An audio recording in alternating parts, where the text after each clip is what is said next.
Chapter 29 End of a Snake. Iwagakure, Stone Village. Iwagakure no Sato, or the Hidden Stone Village, is one of the great 5 shinobi nations. Their leader is called Tsuchikage or Earth Shadow, and their current one is Inoki. Inoki is a very short old man with a triangular beard and a mustache that has angular corners, a big red nose and thick eyebrows. The top of his head is completely bald, although he has long white hair on the lower half of his head, which is styled in a traditional chanmichi haircut, the back of which is tied with a yellow ribbon into a topknot. He wears a green and yellow coat with a red collar. Underneath he wears the traditional Iwagakure outfit, consistent of a light green version of Iwagakure's flak jacket and mesh armor. He however has both his sleeves of his shirt, but kept the single lapel on his right side. Along with this he wears sandals. The Stone Village is well known for the rock-hard attitude and extreme loyalty of their shinobi. Once their leader issues an order, they will follow it blindly even if it costs their lives. The standard attire for shinobi from this village consists of red outfit, which can have sleeves, a lapel which is usually found on the side without a sleeve, and a brown flak jacket.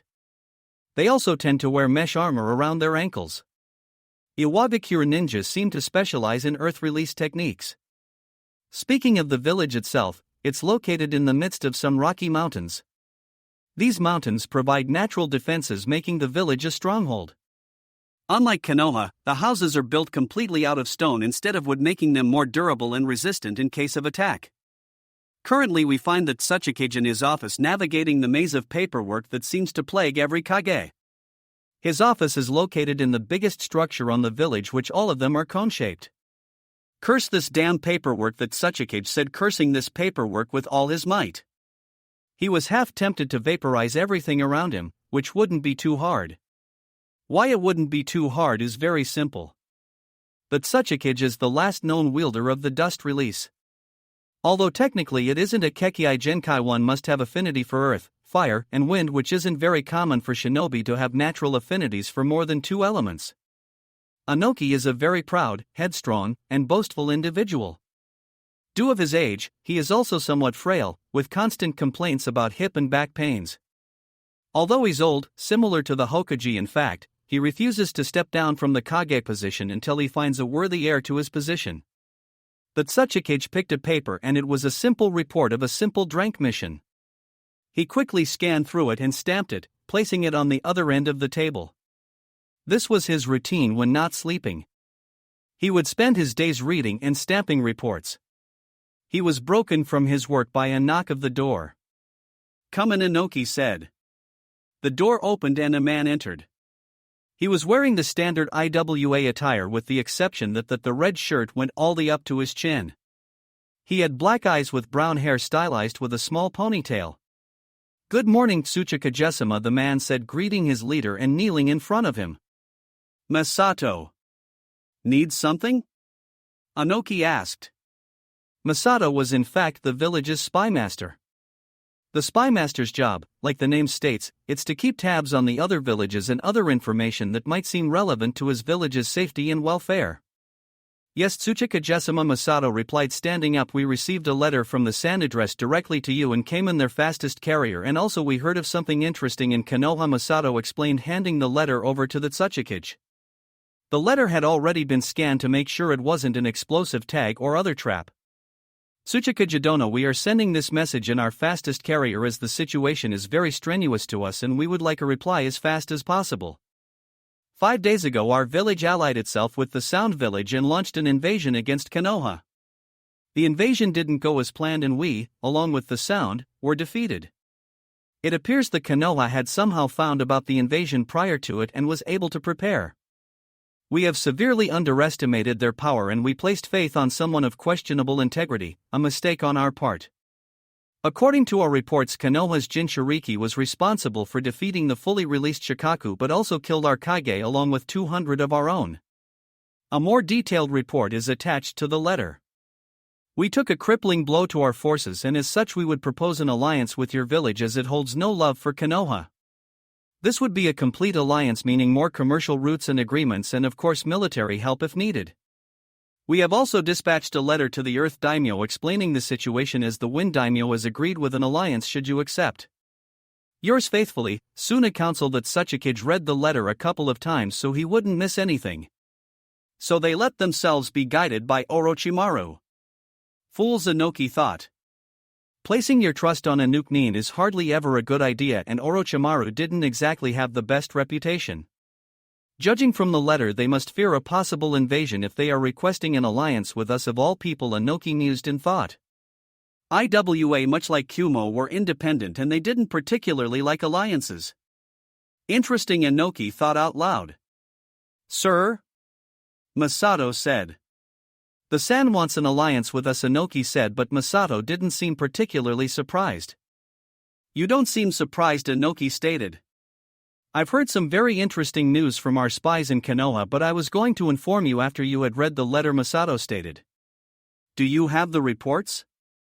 Inoki asked, and Masato nodded, handing them the reports of their invasion based on the survivors. Inoki quickly read through the invasion reports, and it was basic stuff on how Suna got their asses handed to them and they ran with their tails between their legs. He kept on reading until he found the part on Konoha's Jinchuriki, someone named Uzumaki Naruto. Apparently the Jinchuriki was nothing more than a brat of 14 years old. And yet this genin managed to kill a fifth of the Suna's forces with a single jutsu. He had displayed high level of ninjutsu and fuinjutsu. Fuinjutsu. It seems that Konoha still bets on that, Inoki thought as he continued on reading the letter until he found a picture of said Jinchuriki. His eyes widened and his blood ran cold when he saw what the Jinchuriki looked like. He still couldn't forget those cold blue eyes and that spiky golden hair. He felt as if he was staring at the Namikaze once again. It can't be, Inoki thought. How he despised the Namikaze. Minato was the reason Konoha won the Third Shinobi War by slaughtering 1,000 of their shinobi in just a couple of seconds. And now Inoki was staring at some kid who looked just like him, except he had longer hair and whiskers marks on his face, but the similarities were too much to ignore. Masato, Inoki said, getting his attention. What news have you heard from Konoha? Inoki quickly asked to see if he had anything on this Naruto.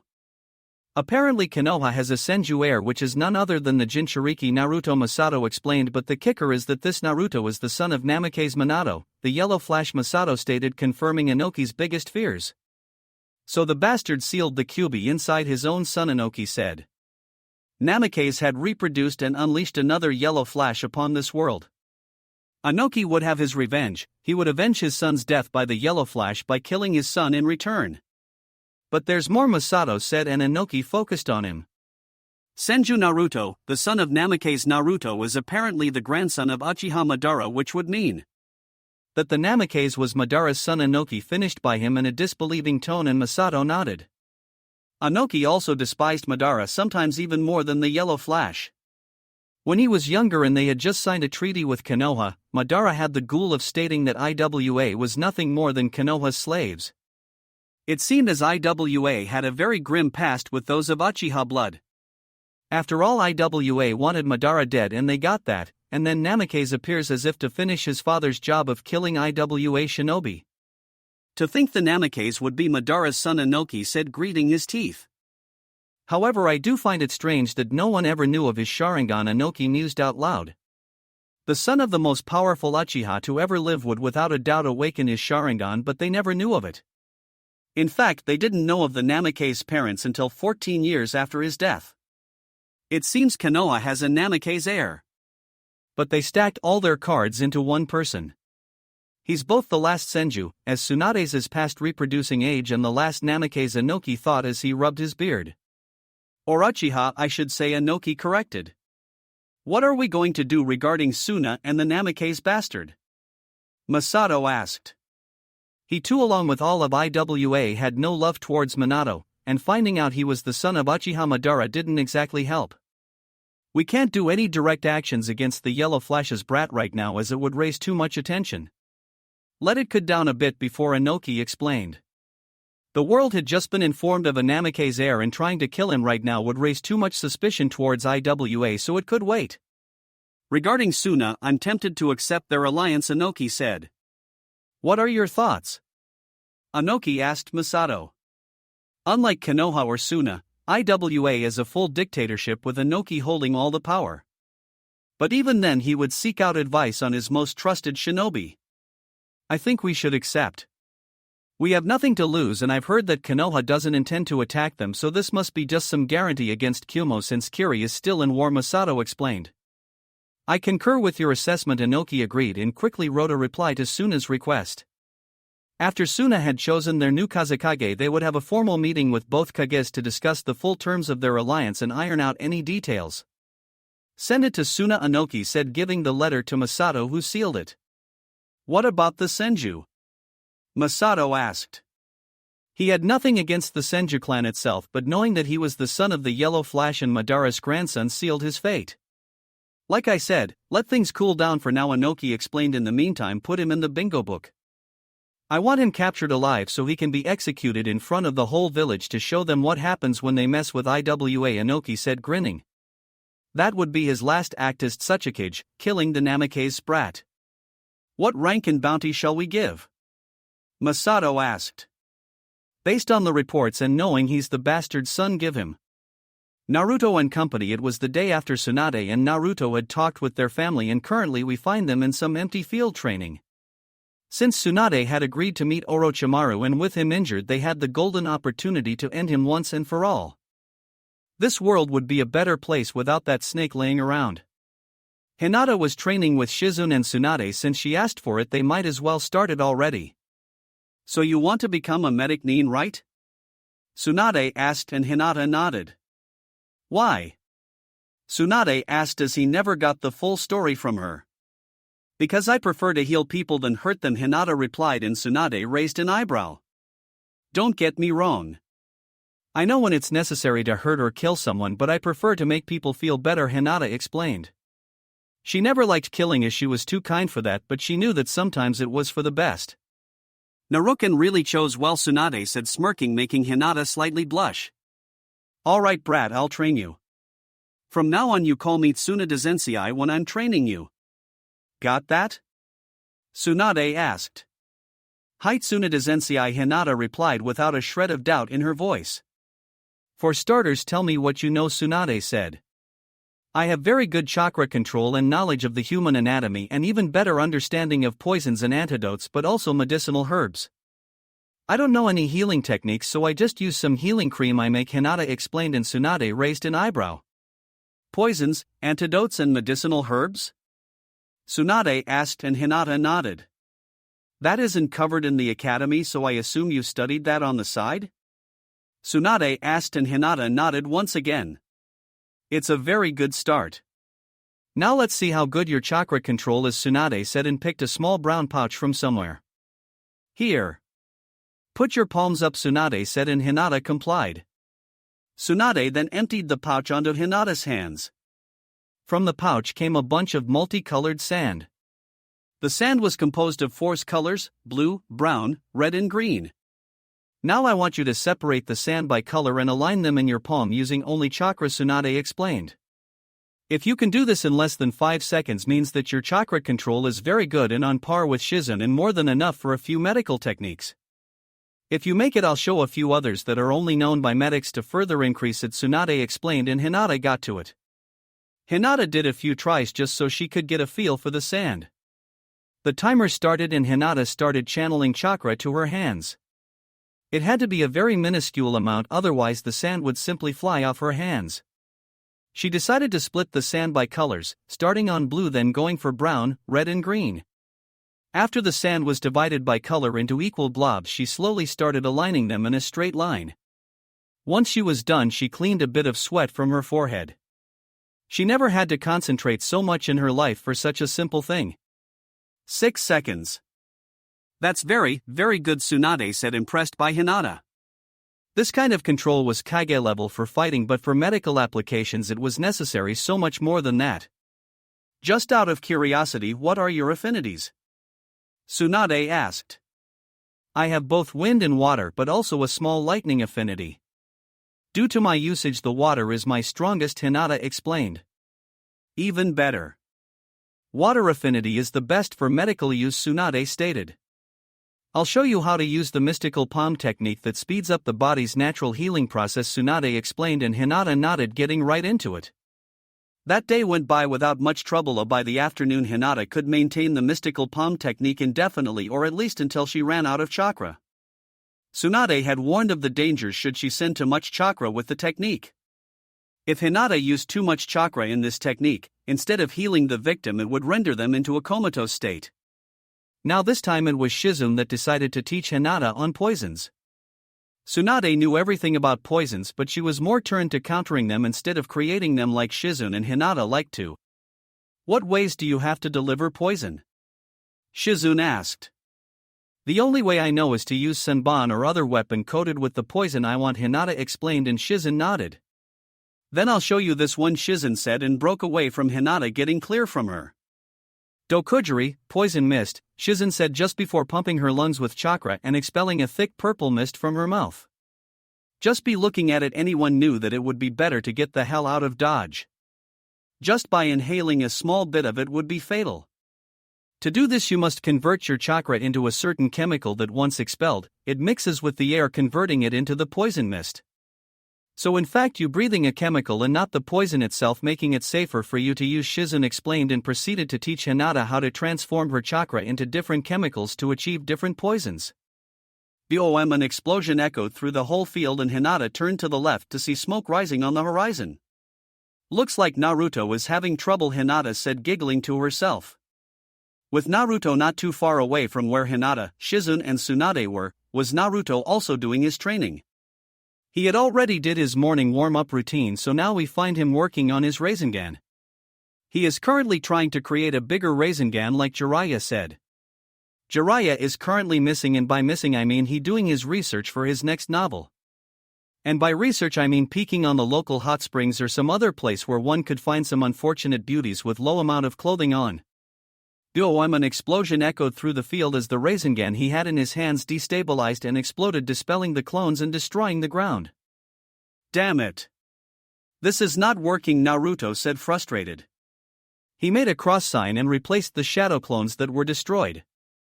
He didn't understand what he was missing. He managed to learn the Rasengan rather quickly, but this was proving difficult. Naruto started once again in normal Rasengan and stopped when it stabilized. He began pumping more chakra into the small sphere. The sphere began glowing and was quickly approaching twice the normal chakra. Just a bit more, Naruto said, and a drop of sweat fell from his face. Boom! That's it. Back to the beginning, Naruto said, shaking his head. What can I do? The outer layer isn't strong enough to hold so much chakra, Naruto was thinking as he tried to figure it out. Then he remembered his fight against Shikaku and when he used his Bijudama. The layer can't hold so much power. If the chakra density is too big from such a small layer and I must increase the power, the only way is to increase its volume, Naruto thought, and concluded that to maintain the stability he had to reinforce the outer layer by making it bigger and larger. He began to do just that. Naruto started to gather chakra and stopped at the normal Rasengan. Now, instead of just pumping chakra, he began to add chakra and expand the outer layer simultaneously. The results were instantaneous. The ball kept on increasing while maintaining its stability. Naruto was pumping more and more chakra and the sphere was almost reaching 4 times the normal amount, and Naruto decided to stop there and see if he could hold it there. Looks like you made some progress, Jiraiya said as he entered the field. His cheeks were slightly colored, meaning he was drinking at some point.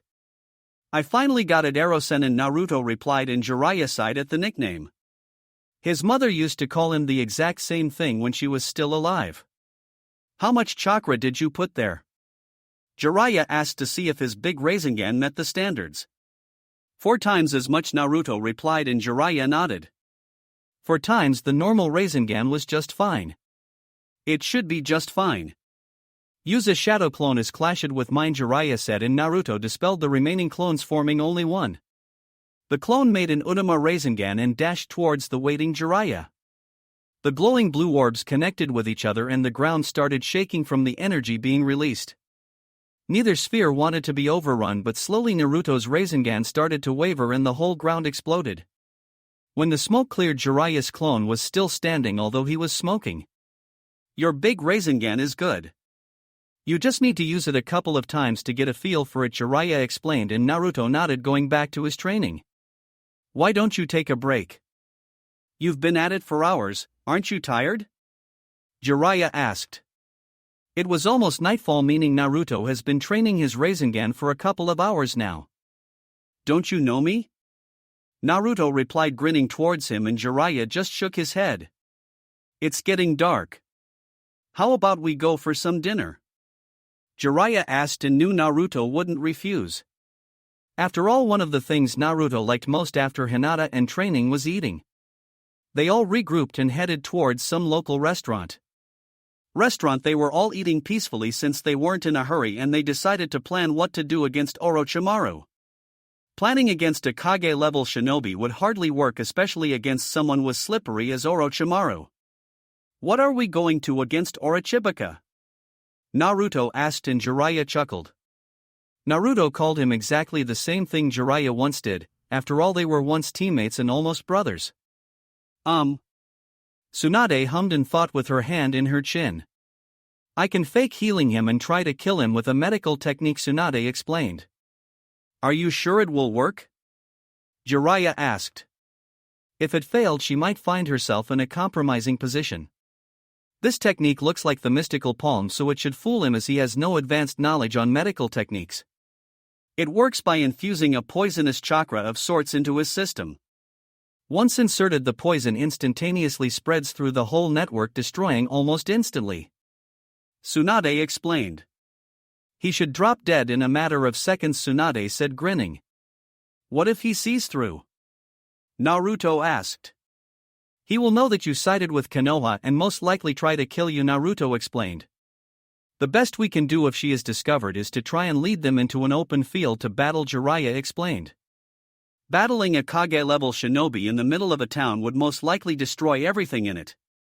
Especially someone of Orochimaru's caliber. There are various types of Kage, and Orochimaru stands in the higher division. Okay. Imagine we can lure him out onto an empty field, Naruto said. Then what? Naruto asked.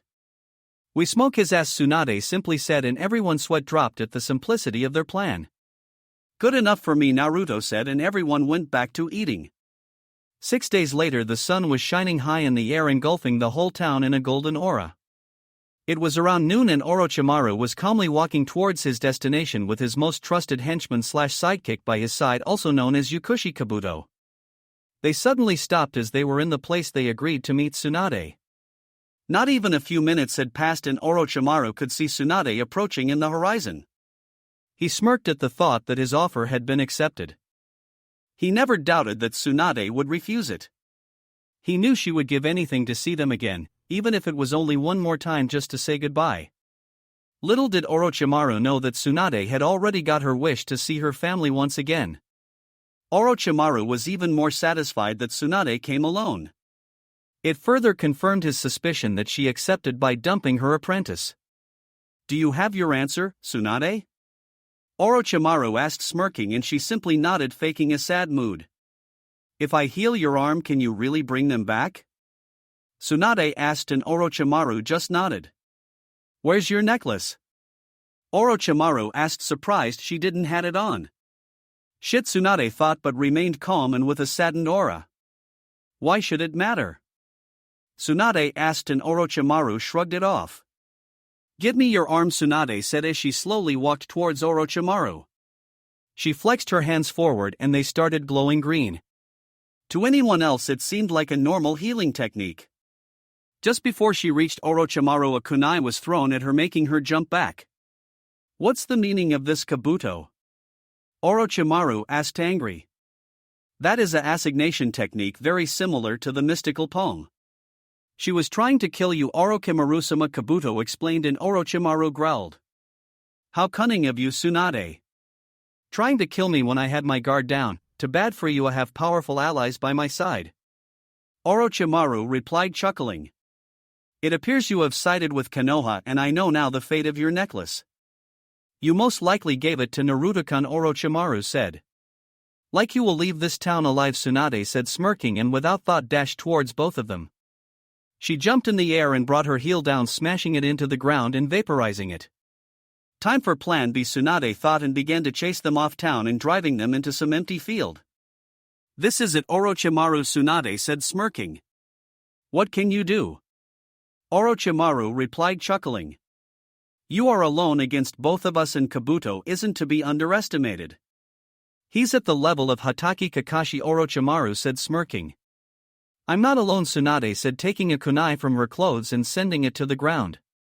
The moment the kunai connect, there was a bright flash of yellow, and Jiraiya, Hinata, Shizune, and Naruto were seen standing there side by side with Tsunade. How about these odds? Tsunade smugly pointed out.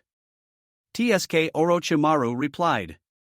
How nice of you to join us, Naruto-kun, Orochimaru said, licking his lips, making Naruto shiver. How's the arm? Naruto innocently asked, and Orochimaru scowled. Long time no see, Orochibuka, Jiraiya said, and Naruto chuckled. Jiraiya, Orochimaru said, watching his once teammate. Let's get this over with, Tsunade said before elbowing Jiraiya to the side, making him fall to the ground, and started dashing towards Orochimaru and Kabuto. Tsunade was running when Orochimaru quickly bit his thumb, drawing blood, and threw it at Tsunade. The blood connected with her face and she hesitated momentarily. Kabuto took the opportunity, and using his chakra scalpel, he sliced through the most important muscles in her legs. He was about to cut her throat when he was almost blinded by a yellow flash. Naruto instantly appeared above Tsunade as he had marked her and everyone else. Naruto used Tsunade's shoulder for support and kicked Kabuto in the shoulder, sending his tumbling to the ground. Naruto kicked Kabuto and continued his momentum. He turned mid-air and locked eyes with Orochimaru. His normal Sharingan quickly shifted to his Manjikyu. Orochimaru sensed his chakra spike and was about to jump away when Naruto said Amaterasu. Orochimaru's body erupted in black flames and he fell to the ground shaking, trying to extinguish the powerful flames. Naruto quickly flashed back to Jiraiya with Tsunade on her toes. She was slightly shaken up from seeing the blood, but it appears her talk with her loved ones helped to the point she didn't become catatonic. She dropped to the ground and Shizune along with Hinata started healing her the best they could. Do you think it was enough? Naruto asked. Hardly. I don't think he will go down with just that, Jiraiya asked, and Naruto extended his senses. He could easily see something being burned with his Amaterasu flames, and Kabuto was getting up. Jump, Naruto yelled, and everyone split away from their current position as Orochimaru's head bursted from the ground with a sword in his mouth. Naruto looked at the blade and saw it dripping some purple substance, meaning the blade was coated with poison. They jumped away and regrouped just to see the rest of Orochimaru's body coming out of the ground unharmed. Naruto focused his eyes towards his flames and they were still there, meaning it wasn't some clone. How did you avoid the Amaterasu flames? Naruto asked. He knew for a fact that these flames couldn't be put out and a simple kawarimi wouldn't work as the flames wouldn't leave his body. He shed his skin, Jiraiya explained as Orochimaru had some sticky residue in his skin. I remember, Naruto said. He did the same thing back in the Forest of Death. He vomited himself out of his body. That's the best way to describe it, Naruto said, slightly disgusted by the jutsu. Yeah. He was always a disgusting bastard, Jiraiya stated. Why don't you join us, Naruto-kun? Kabuto asked out of nowhere. Why would I do that? Naruto rhetorically asked. There is nothing you can offer me that would make me leave my home, Naruto said. You can offer you power, Kabuto replied. I have plenty of power, Naruto said, grinning. How about we bring back your mother and father? Orochimaru replied, smirking. You are a fool, Orochibuka, Naruto replied, and he raised an eyebrow. I know how to the Edo Tensei, so I could bring my mother back if I wanted to. However, my father is sealed inside the God of Death's stomach and we both know the Edo Tensei can't bring his soul back, Naruto explained, and they stared at him. There's nothing you can offer me, Naruto said before picking his fan from his back. Katanzukako, cranium carver, Naruto said and sent a small fireball towards Orochimaru. However, this ball was going way too fast. Orochimaru and Kabuto jumped away, but the ball collided with the ground and exploded in flames, scorching both of them. Just as Orochimaru was about to touch the ground, Tsunade appeared behind him. Hi there, Tsunade said with a very sweet smile before cocking her fist and slamming it against Orochimaru's chest. He was sent flying into the ground, and when he crashed it formed a crater due to the force of the impact. A single punch. One punch and she broke all of my ribs and melted my insides, Orochimaru thought just before he shed his skin, once again coming out unharmed. That is going to be a problem, Hinata said as she watched with her Byakugan and noticed that Orochimaru was once again unharmed. Naruto, Hinata, can you both handle four eyes? Jiraiya asked and Naruto just stared at him with his eyebrows raised. Of course you can, Jiraiya said deadpanned. Naruto and Hinata both ran towards Kabuto while Jiraiya, Tsunade, and Shizune would deal with Orochimaru. Orochimaru seethed his teeth as his odds weren't looking too bright. Apparently Tsunade wasn't afraid of blood anymore, making him being against two Kage-level shinobi. Shizune he could ignore. He looked towards his sidekick and he knew he wouldn't stand a chance. Naruto had enough raw power to easily match Kage-level shinobi. You know you don't stand a chance, right? Naruto asked. Oh my. Such arrogance, Kabuto replied, smirking while pushing his glasses up. It isn't arrogance when you can back it up, Naruto simply replied, shrugging his shoulders. Besides, you are up against two, Naruto explained. That may be, but I won't go down easily, Kabuto said and began running towards both of them. Naruto and Hinata teamed up and ran towards him as well, meeting him at halfway. They immediately engaged in taijutsu. Usually when someone is fighting more than one person at the time, sometimes it might be easier to hit one of them as they can confuse and stumble on each other. However, this didn't apply to Naruto or Hinata. They trained together for years and were in love with each other. They were the meaning of teamwork, their stances flowed together like water in a river. Each one covering the other's blind spots. When one of them attacked, the other would slightly fall back into a defensive stance. Kabuto couldn't do anything unless become a punching for this duo. Both of them were amazingly skilled in taijutsu, with Hinata's being deadlier. Hinata sidestepped a sloppy punch from Kabuto. She grabbed him by his wrist and tried to break it with a twist. However, Kabuto twisted his body along with it, flipping in the air, preventing his wrist from being broken. Naruto took the opportunity of Kabuto's being in the air, the kicked in the chest, sending him tumbling to the ground. He easily got up and started healing himself. After he was ready, he channeled chakra to his hands and they started to glow and buzz like a saw. Both Naruto and Hinata looked at the chakra in his hands with their Jujutsu and they both could see that it was definitely some kind of knife made purely with chakra. Be careful, Naruto, Hinata said, and Naruto turned to her. Those are chakra scalpels used to cut muscle and other tissues of the human body during operations, Hinata explained. So, don't let the hands touch you, right? Naruto asked and she nodded. Yes. Let me try something, Hinata said and stepped in front of Naruto. Hinata pumped her lungs full of chakra and said, Dokujiri, poison mist. A purple fog came from her mouth and headed towards Kabuto, who was engulfed in a cloud of venom. He hid underground, Hinata said as she had seen Kabuto with her Byakugan. Kabuto suddenly emerged from the ground just beside her and tried an uppercut. Hinata had already expected such a thing and tilted her body back, coiling herself, and delivered a fierce kick to his face. His glasses shattered and he was sent flying into the ground. Nice one, Naruto commented. He always liked seeing his princess in action. Thank you, she replied. Kabuto got up and spat a bit of blood onto the ground, dropping his glasses as well since they were useless by now. Snap! A sickening crunch was heard through the field as Kabuto realigned his broken nose to its proper place. Can you even see well enough to fight us? Naruto asked since Kabuto was now without glasses. If I channel chakra to my eyes I can see as good as a normal person, Kabuto explained, bragging. Don't count me out just yet, Kabuto replied, grinning. Suddenly a huge shadow appeared next to Naruto and Hinata, blocking the sun from them. It was a massive brown snake. The snake immediately slammed itself into the ground trying to squash them, but they jumped aside, evading it. Looks like Orochimaru sent back up, Naruto replied, smirking. Katan, Ryuka no Jutsu, Dragon Fire Technique, Naruto said and sent a stream of fire towards the snake.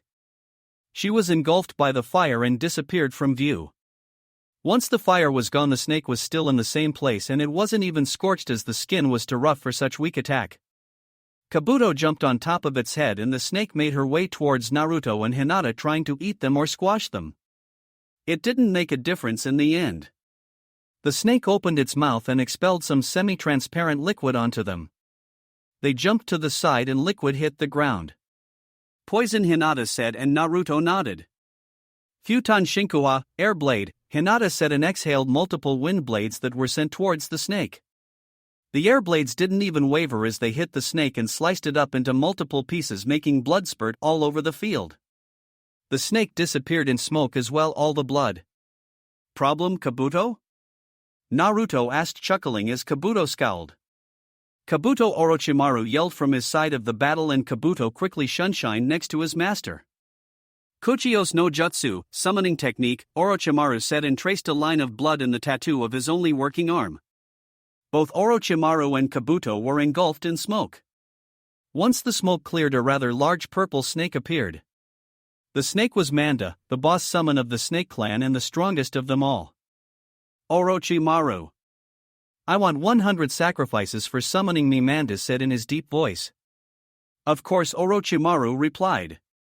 I can't summon Katsuyu, I've wasted too much chakra driving them here, Tsunade replied, and Jiraiya nodded. Kuchios no Jutsu, summoning technique, Jiraiya said, and he too was enveloped in smoke. Seconds later he was standing on top of a very large orange toad. The toad was Gamabunta, the boss of the Toad Clan. Manda and Orochimaru. They are faces I haven't seen in a while, Gamabunta said as he released a cloud of smoke from his pipe. Let's end this, Jiraiya said, and Gamabunta dashed towards the snake with his sword drawn.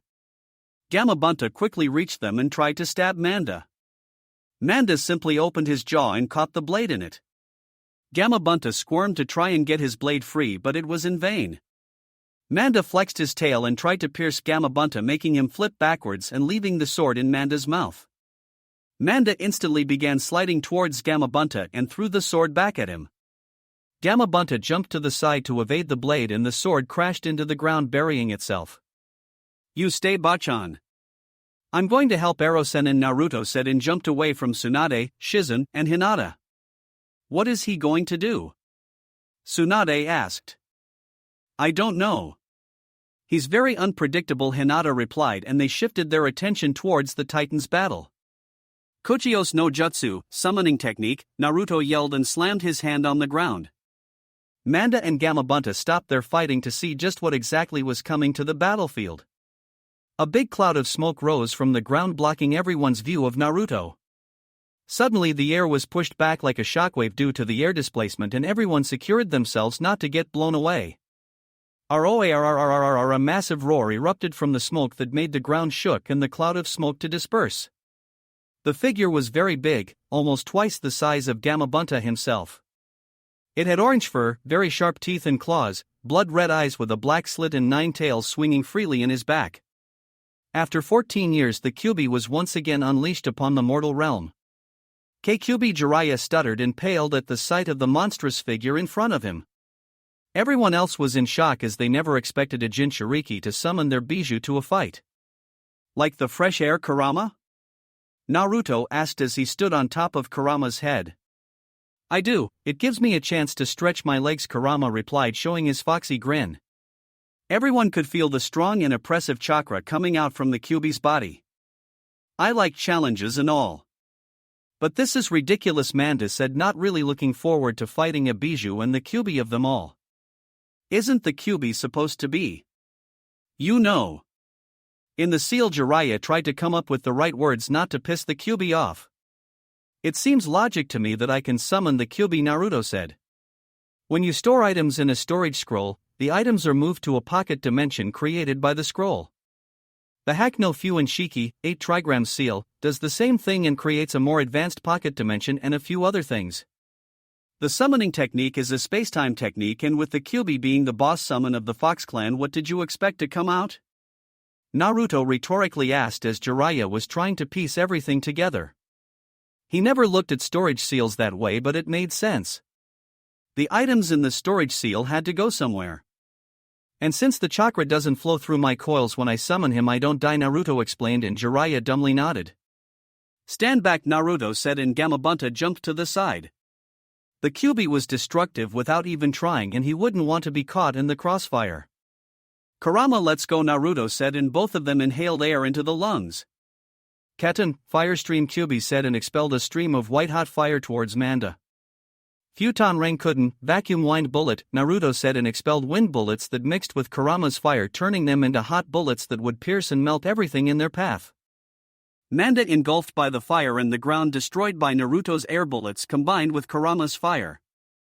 The fire died down and the only remains was a piece of skin, meaning Manda had slipped away from their attack. Naruto focused his senses and felt chakra signatures beneath the ground. They hid underground, Naruto said, and Kurama jumped back in time to avoid Manda's tail bursting through the ground trying to stab Kurama. Manda emerged completely and Kurama roared, making the ground burst into rubble and Manda being thrown back. Manda got up from the ground and coiled, getting ready to pounce. Kurama flexed his tails and tried to flatten the snake, but Manda managed to slide his way through all of Kurama's attempts. Each time Kurama smashed his tail, the entire field would shake from the power and pressure behind the swing. Manda rose up to bite him, but Kurama managed to swing a tail that hit Manda. However, instead of Manda being thrown back, the snake wrapped itself around Kurama's tail and tried to bite him again. Have a good lunch, Naruto said as 5 clones jumped into Manda's mouth. The clones instantly began to glow and exploded inside the snake's mouth. Manda fell to the ground with his jaw smoking. Damn brat, Manda hissed, couching or something similar. Goodbye, Snakey, Amaterasu, Naruto said and looked towards Manda's head deep in concentration. Black flames erupted around Manda's head and the snake dropped to the ground rolling and hissing in pain. Orochimaru and Kabuto jumped away from his head and landed on the ground. Manda disappeared in smoke, meaning it went back his realm to heal. The snake disappeared, but the flames remained there, meaning Manda managed to get rid of them, which meant the snake was still alive. Kurama ended, Naruto said and jumped out of his head. Okay, Kurama replied and brought all of his tails above his head. Red and blue chakra was seen floating in the air. Suddenly all the chakra bubbles condensed and formed a small perfect sphere. Kurama ate the chakra ball and Orochimaru raised an eyebrow. Vijayadhamma, Kurama said, and a pure energy ball exploded from Kurama's mouth like a cannon heading at high speed towards Orochimaru and Kabuto. Kabuto panicked and blurred through hand seals. He took a bit of Orochimaru's blood and slammed his hands in the ground. Kochios, Sanju Rashomon, Kabuto said, and 3 very large defensive structures rose from the ground and stood in the path of the tailed beast bomb. The energy sphere connected with the Rashomons and exploded in a tunnel of energy. The entire field shook and everyone just stood in awe at the power of the strongest Bijou. Doton Doryohiki, Earth Wall, Jiraiya said, and trapped himself along with everyone else inside an earth dome to survive the brutal and scorching winds unleashed by the attack. The energy eventually died down and the dust started to settle down, clearing the view of everyone. It was very clear the difference between a 4-tailed Bijudama and a true bomb used by the Bijou. What was once a pretty plain field with grass and flowers was now nothing more than a desert without a sign of life for miles. Everything was eradicated, leaving nothing to be seen but emptiness. Naruto narrowed his eyes at the sight of the attack and he could see Orochimaru squirming in the ground trying to get up, and Kabuto was nowhere to be seen, most likely vaporized. Unbelievable, Jiraiya said in disbelief as he dropped the stone wall and gaped at the sight. It was the second time he had seen a tailed beast bomb and the results still shocked. Looks like it's the end, Tsunade said, looking at Naruto walking towards Orochimaru, who was in the ground in pain. His whole body was a mess with broken legs and the clothes scorched as well, half of his face. This is the end, Orochimaru, Naruto said as he took the sword from his seal and channeled lightning chakra through it. Naruto was ready to cut the head of the snake and end it for good. "No, you can't kill me, I'm Orochimaru," the immortal Orochimaru yelled in frustration as he looked towards Naruto and tried to crawl away. "Stay away," Orochimaru said in fear. "I never pegged you for a coward, Orochimaru, begging for your life." Pathetic, Naruto said and brought his sword up to cleave his head for good. Naruto was about to cleave Orochimaru's head when Kabuto bursted from the ground with his fist closed. Naruto saw right through him and jumped back to avoid it. Naruto was jumping back and placed his hands on the ground. Golden chains erupted near Kabuto and pierced him through both of his shoulders and ankles, pinning him to the ground. "Damn that Kabuto, always interrupting," Naruto said. Kabuto was in the ground, barely conscious, with blood dripping from his mouth. It looked like the tailed beast bomb did a fair amount of damage to him. "Amaterasu," Naruto said, and Kabuto's body erupted in flames. Kabuto tried to shake them off, but the chains held him in place, and the only thing he could was scream until he was dead and nothing more than ashes on the ground. 5 seconds later, Yukushi Kabuto was no more. "Damn brat! You will pay for what you've done," Orochimaru hissed and disappeared in smoke as the distraction had been enough for Orochimaru to shunshin away to safety. "Damn it, he got away! I had him, but his assistant had to interfere," Naruto yelled in frustration. Orochimaru invaded the leaf, tried to kill the Sandaime and summoned his family to do his beating, and once again he got away. "Don't worry Naruto. At least we got his right-hand man," Jiraiya said in Naruto's side. There wasn't much more they could do. "I guess, but next time he won't get away," Naruto said. "I'm going," Kid Kurama said, and Naruto nodded. "Thanks Kurama," Naruto replied. This wasn't half bad. "Let's go to hotel to rest and pack for the journey home," Tsunade said, and everyone nodded. After the battle everyone was mostly fine except a few scratches and broken ribs, but nothing life-threatening. Chapter 30 Home at last. Konoha. In the busy streets of Konoha we find 314 girls walking calmly and carelessly. All of them had bags on their hands, meaning they had been shopping. One of the girls had blonde hair tied in a ponytail and was wearing purple clothing. The other girl had an unusual hair color, pink. Her clothes were also of the same color. The last girl had black hair tied in 2 buns and brown eyes. She was wearing Chinese-style shirt with dark green pants. "That was fun," Ino said to her friends. It had been a while since they managed to hang out all together. With all their team training, it was hard to snuggle a couple hours of fun all together. "Yes. We haven't hanged out since the Chunin exams," Sakura replied. "Sasuke-kun and Kiba were busy today, so I'm glad we took this chance," Sakura said. With Sasuke being constantly trained by Kakashi and Kiba being trained by his clan, she sometimes felt out of place when with her team. "Well, I normally don't have much trouble with my team. Shikamaru is a lazy ass. How he got promoted is beyond me," Ino said, shaking her head. "And then there is Churji, who is always eating.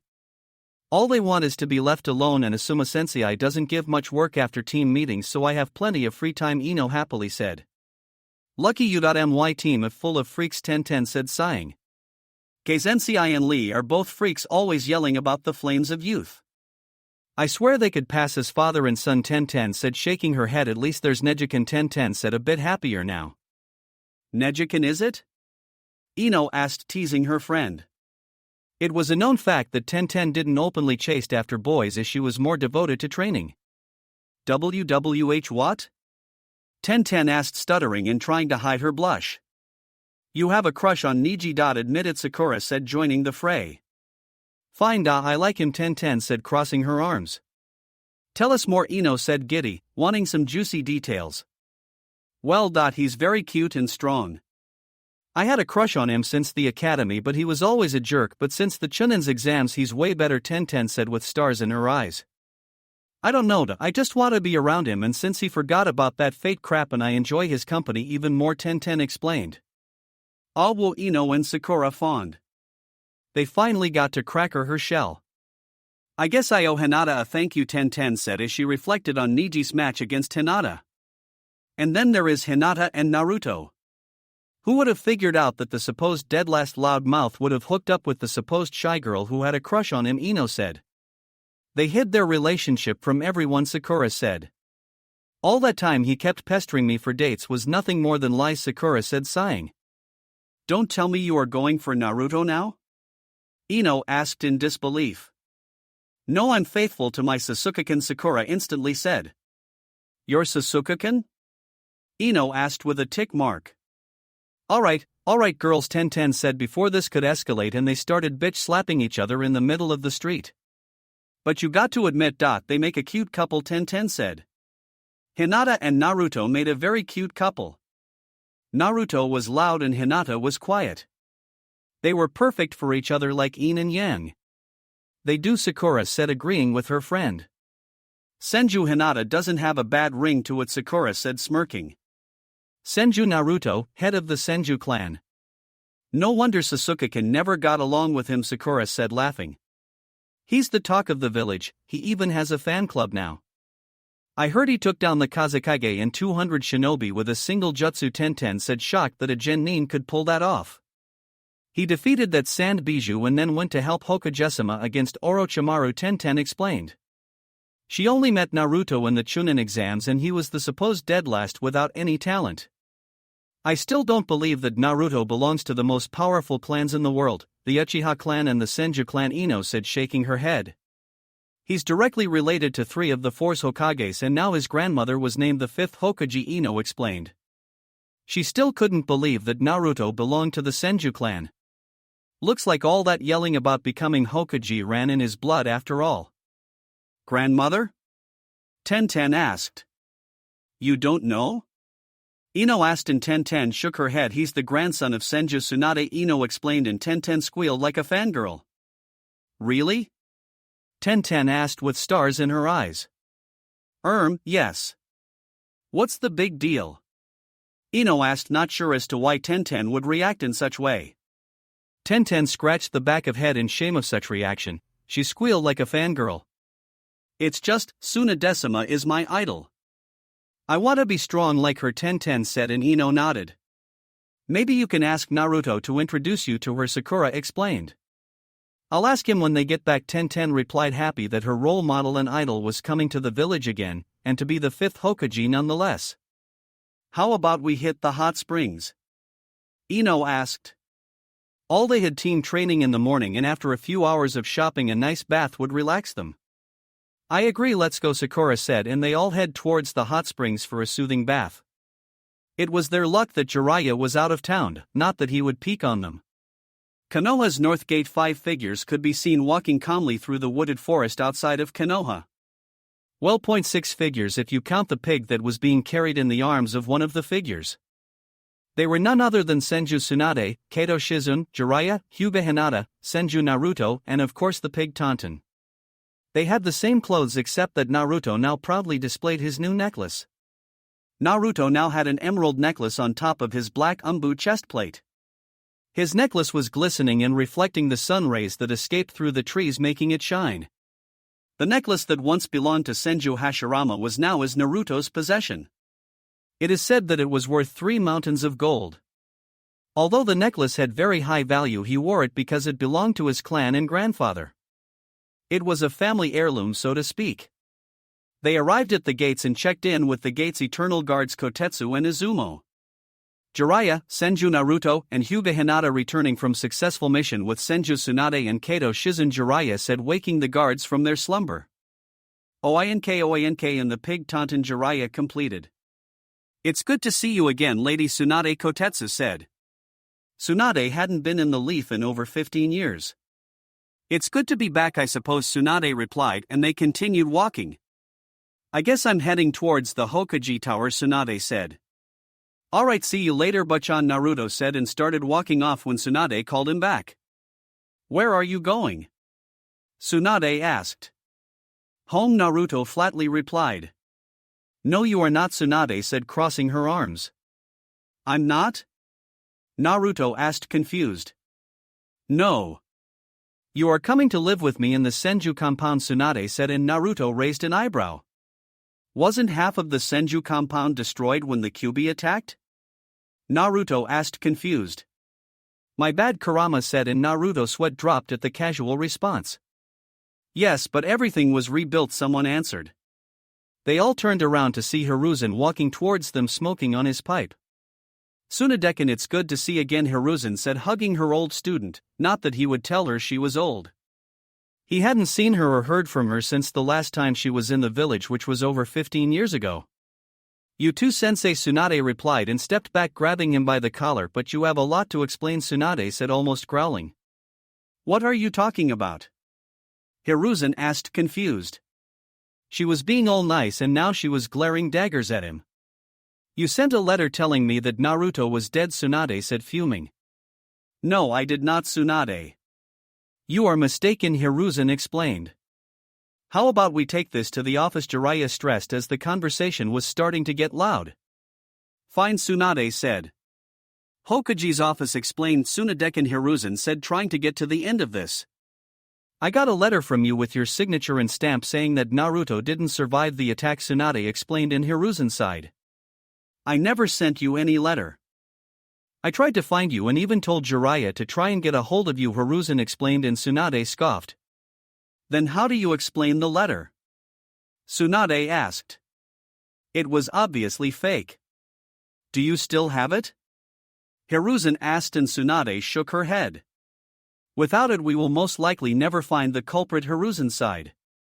It doesn't matter anymore, Naruto said. I have her now and that's the only thing that matters, Naruto explained, and Hiruzen smiled. At least Naruto got some family back. By the way, Naruken, you didn't answer about living with me? Tsunade asked. One condition, Naruto said, and Tsunade nodded. For him to go on, Hinataken gets to live with us, Naruto said. Of course, but no funny business until you are older, Tsunade stressed, and they both blushed. Besides, it will make it easier for me to teach her if she's living with us, Tsunade explained, and Naruto nodded. Well then, it's decided.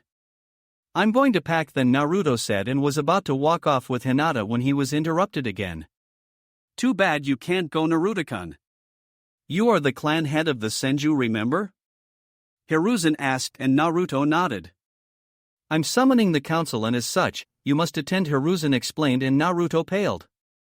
He never thought of that, and being a clan head made it mandatory to attend every council meeting. Fine. Let's get this over with, Naruto replied and turned to Hinata. How about you go home and get started, and I'll join you when this is over? Naruto asked. Might as well, see you later, Hinata replied and pecked his cheek before leaving. ANBU, Hiruzen called out, and an ANBU dropped from the ceiling, kneeling in front of him. Summon the council, Hiruzen ordered, and the ANBU vanished. Council meeting. Half an hour later, everyone was gathered at the council meeting. All of the clan heads were there, including the new head of the Uchiha clan, Sasuke. We are gathered here today so I can formally present my successor. Again, Hiruzen said.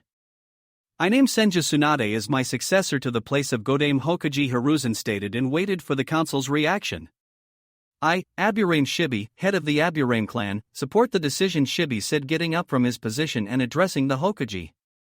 I, Hyuga Hayashi, head of the Hyuga clan, support the decision, Hayashi said. I, Nara Shikaku, head of the Nara clan, support the decision, Shikaku said. I, Yamanaka Inoichi, head of the Yamanaka clan, support the decision, Inoichi said. I, Akimichi Choza, head of the Akimichi clan, support the decision, Choza said. I, Uchiha Sasuke, head of the Uchiha clan, support the decision, Sasuke said. I, Senju Naruto, head of the Senju clan, support the decision, Naruto said, giving thumbs up at his grandmother. I, Mitokado Hamura, personal advisor, support the decision, Hamura said. I, Utatane Koharu, personal advisor, support the decision, Koharu said.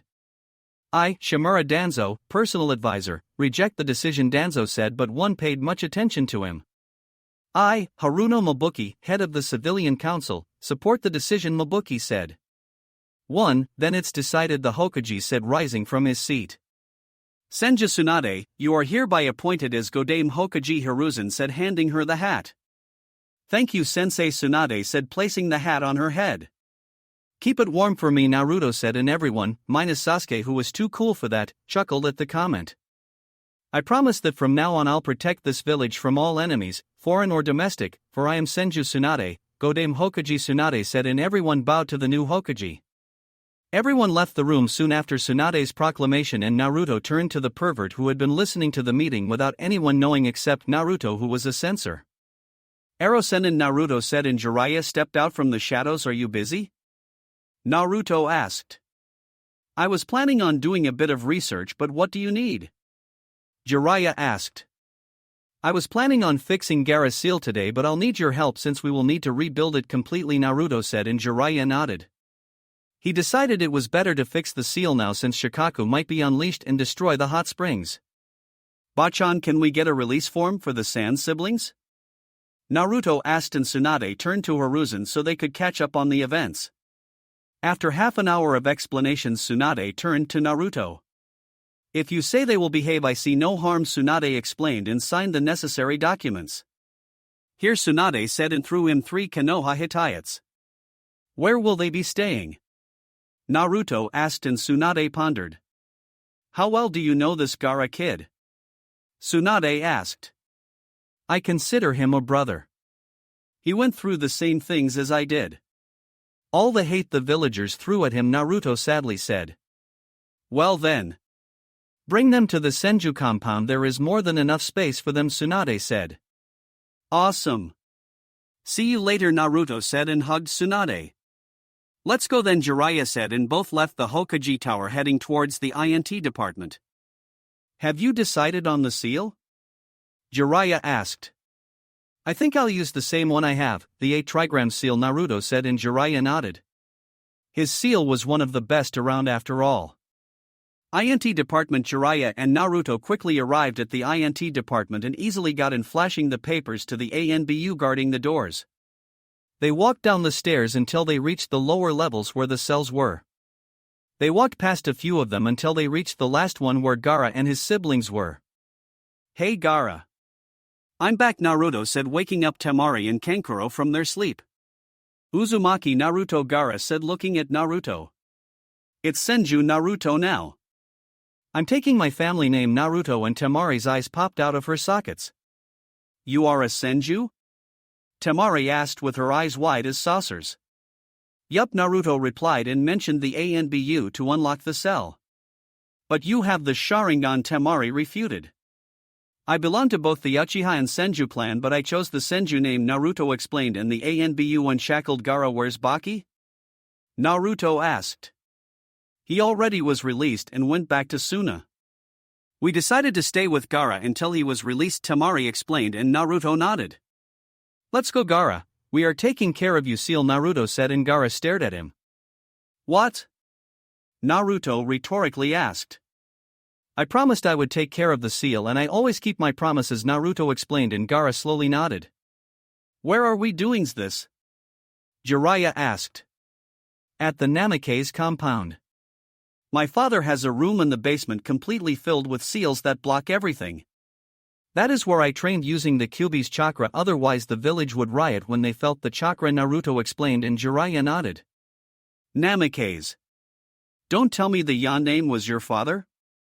Kankuro asked, and Naruto nodded, confused. I guess you didn't hear the news. I tell you everything later, Naruto explained, tossing them the Hittites. They quickly threw the Sunas ones away and placed the new ones. Congratulations, As of no, you are all Genin of the Leaf, Naruto said, chuckling, while Kankuro growled at being Genin. Namikaze's house. All of them arrived at front gates and Naruto swiped his finger to unlock the seals. They all entered the house to find Hinata running around with a few shadow clones packing the most important stuff. Hey Hinata-kun, want some clones to help? Naruto asked. Sure, Hinata replied, and Naruto made 10 shadow clones. Each clone grabbed one Hinata and kissed her before going to work.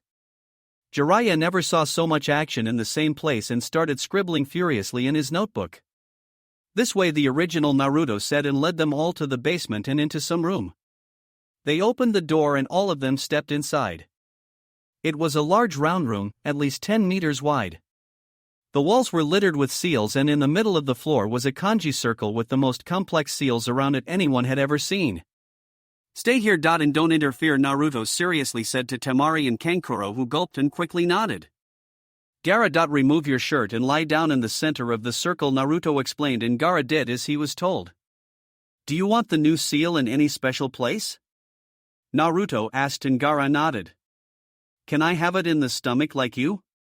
Gaara asked, and Naruto nodded. Ready, Gaki? Jiraiya asked, and Naruto nodded. Naruto placed his hand on Gaara's stomach and channeled chakra, converting it to ink. The ink erupted from his hand and spread through Gaara's stomach. Hack no Fuin Shiki, 8 trigram seal, Naruto said, and all the kanji started slithering into a focus point. The ink started to spin around Naruto's hand and started forming a spiral. Soon after, the spiral was formed and remains of the ink formed scribblings around the spiral, finalizing the seal. The easy part is done, Naruto said as he completed the new seal. Now all they needed to do is crack the old seal and switch Shikaku into the new seal. You hold the old seal while I transfer Shikaku over to the new one, Naruto said, and Jiraiya nodded. At the sidelines, Kankuro could only gulp when he heard Naruto saying he was going to switch Shikaku between seals. What if he escapes? Kankuro thought, scared out of his wits. Naruto already defeated once, he can do it again. I hope Kankuro thought as Naruto was preparing for the final procedure. This might feel a little uncomfortable, Jiraiya said, and channeled a great amount of chakra into his three-element seal, completely shattering it. Shikaku's chakra instantly started bubbling, but Jiraiya managed to keep it contained around Gaara's neck. Do it, Jiraiya said, and Naruto placed one hand on Gaara's neck and another on his stomach, and he began transferring the chakra to the new seal. Fuin, seal, Naruto said, and funneled all of Shikaku's chakra into the new seal. The procedure only took about 5 minutes since he only had to shift it and not remove it. Naruto finalized the chakra transfer by closing the seal and transferring the key over to Gaara while explaining the works of the new seal. It's done, Naruto said, and both Kankuro and Temari rushed towards Gaara, who was now sleeping peacefully. He's sleeping, Temari said. Of course he is, Naruto said, getting up. The seal he has is the same as mine and it was developed by my father, Naruto explained. He hasn't slept since he was born, Temari said, caressing her brother's face. He seemed so peaceful in his sleep. Thank you, Temari said, and hugged Naruto while Kankuro patted his back. You are welcome, Naruto said. Take him to the Senju compound. My grandmother said you guys are welcome to stay there with us, Naruto said, and they nodded. I'm off, Jiraiya said, and disappeared in a poof of smoke. Damn pervert, Naruto muttered under his breath and lead everyone out of the house. He gave Temari and Kankuro directions towards the Senju compound since he now had another pervert to look for. See you guys later, Naruto said, and activating his EMS and swirling away. Damn. That was awesome, Kankuro said. Memorial Stone. Kakashi was once drowning himself on regret at the Memorial Stone. Even after Naruto had told him that he should put the past where it belonged, it seemed that he still couldn't. Kakashi was lost on his thoughts when he noticed a small swirl appear next to him. He instantly knew who it was as the swirl was very distinctive. Yo, Naruto, Kakashi said, greeting him. You're still here, Naruto said as he stood in front of the Memorial Stone and did a quick prayer in honor of the deceased souls. Yes, I am, Kakashi simply said and ended it there. I know what happened since you told me. But is it really for the best to pity yourself so much? I know you regret not being there for them, but you have to let go, Naruto said, and Kakashi sighed. Easier said than done, Kakashi said. So what brings you here, Kakashi said, trying to change the mood as he didn't particularly want to talk about them. I have the seal for your Sharingan, Naruto said, and Kakashi raised an eyebrow. Really? Kakashi asked, surprised, to which Naruto nodded. So what do I need to do? Kakashi asked. Nothing. Just sit down since you are taller than me, Naruto said, and Kakashi chuckled and sat down on the ground. Don't you need Jiraiya's help? Kakashi asked. He's busy, Naruto replied as he thought of what the pervert was currently doing. Shinaro, a voice echoed through the whole village, but it seemed to originate at the hot springs. Naruto looked up at the sky and managed to see a mop of spiky white hair flying while crying anime tears. He never learns, Naruto thought, sighing. Close your eye while I draw the seal, Naruto said, and Kakashi did as he was told. He removed his Hitayat and kept his Sharingan eye closed. Naruto placed 2 fingers on his left temple and started leaking the kanji. The seal twisted itself around his eyeball in a swirl pattern above his eyelid. Fuin, seal, Naruto said, and the seal glowed momentarily before cutting all the chakra into his eye, transforming into a pitch black eye that coincidentally matched his other one. How does it feel to see color with both eyes? Naruto asked as Kakashi gently rubbed his eye to get rid of a small itch. It works, Kakashi said in fascination. The eye is no longer draining my chakra and I can see perfectly, Kakashi said, standing up. Good. Now let's try and activate the Sharingan. Channel chakra the seal on your left eyelid and he should activate, Naruto said. Kakashi channeled a small amount of chakra to the seal to deactivate it and the Sharingan flared to life. Naruto tried to punch Kakashi very fast and out of nowhere, but Kakashi managed to predict it. Good. Seems that Sharingan is working properly, Naruto said, and activated his own Sharingan to analyze the seal's interaction with Kakashi's chakra network. Naruto noticed that Kakashi's chakra coils behind his eyes were abnormally large.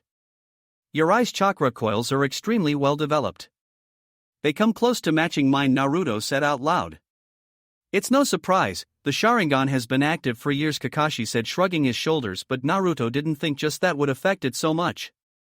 Rin sacrificed herself, forcing me to kill her. Naruto remembered when he talked about Kakashi's teammates. Kurama. Do you think it's possible for an Anukiha to awaken the Manjikyu? Naruto asked his partner. It's a good question. The activation of the Manjikyu affects the body as a whole, and for someone who isn't an Uchiha is difficult to say, Kurama replied, and Naruto brought his hand to his chin. Kakashi-sensei, can you do me a favor and channel more chakra into your eye? Naruto asked, and Kakashi shrugged his shoulders and did just that. His Sharingan eye started glowing and spinning and seemed to want to start merging its kamas. A bit more, Naruto said, and Kakashi channeled more chakra into his eyes. Slowly but surely the Sharingan started spinning and the kamas started stretching and fusing together. Just as I thought, Naruto said, looking at Kakashi's Sharingan, who had turned into a Manjikyu. Is something wrong? Kakashi asked, slightly scared that he would lose the only thing that connected him to Obito. You have a Manjikyu, Naruto said, and Kakashi's jaw dropped. Kakashi calmed himself and noticed that his perception with the Sharingan had increased. He now could see further and with more detail. How is it possible? Kakashi asked, confused. Well, it's obviously a half-blood Manjikyu, but it's one nonetheless. I didn't think it was possible for an Anukiha to awaken it, Naruto explained, and they both headed towards a nearby lake so Kakashi could take a look at his new eye. Looks like you got a brand new tool, Naruto said, chuckling at Kakashi, who was gaping like a fish. What can it do? Kakashi suddenly asked. He seemed like a kid on a sugar rush. Each Manjikyu has its own abilities. I know how to use 3 of them and I can teach you them, but if you can use them depends on your eye, Naruto explained, and Kakashi nodded. Another thing. These techniques require much more chakra than the standard Sharingan, Naruto said, and Kakashi nodded. Also, and this is very important, Naruto said with a serious tone. I belong to a half-blood, which means the more you use your Manjikyu the more your sight is affected, so you should leave it as a last resort, Naruto said, and Kakashi nodded, making a mental note on the implications of using his new eye. I can start teaching you now, or are you busy? Naruto asked, but Kakashi shook his head, getting ready to try his new eye. Let's begin with Kamui. Sundown, Senju compound. Naruto and Kakashi had spent the rest of the afternoon practicing their eyes. Naruto was using his Manjikyu and constantly spamming Amaterasu to further increase his power while reducing the cast time. All the while he was also teaching Kakashi how to use the powers. Of all the 3 powers that Naruto had, Kakashi only managed to learn Naruto's Kamui, and that was only partially. Kakashi could activate his Kamui to send objects to his own dimension but couldn't send his own body.